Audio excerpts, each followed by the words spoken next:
on the inaugural episode and on episode 2, I spoke with Tom Wasserman and Mike Miller, and they both gave you credit for essentially saving the pool community here locally in Duluth Superior. What's your answer to that? What do you think about those statements? Pretty powerful statements by those two. Well, yeah, they're both meant to be complimentary, and I'll take it as that. But if it hadn't been me, it would probably have been somebody else. And some might say I was an opportunist, and maybe that's a little more accurate. But I did come along when there was a big void to fill there, and there was no pool hall at all for about only a month. The last pool hall was St. Louis Billiards and Eating Emporium downtown. That was on Lake Avenue and Superior Street, and I knew they were losing their lease, and they didn't have a relocation plan. So that's what got me interested to start with, because I was a regular customer at St. Louis Billiards. And that was in 1980. Well, I got interested in 1988. They closed in March of 1989, and I opened in April of 1989.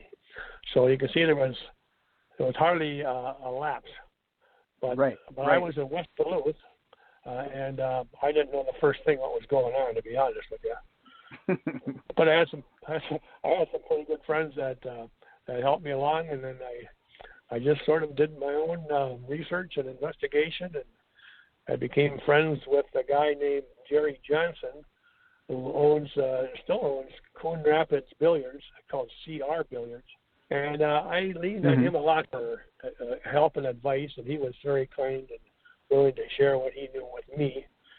And then it just kind of fell in place, there was a demand, and there was an available crowd. And here's the key, what made me interested, besides the fact that St. Louis Billiards was closing, that was also at the time when the drinking laws are changing back to 21.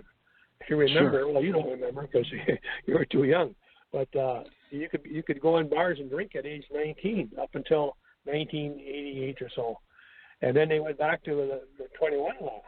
So I thought there's a big gap of kids in that at 18 to 21 range that go to college here and young working kids, but they can't go to bars anymore.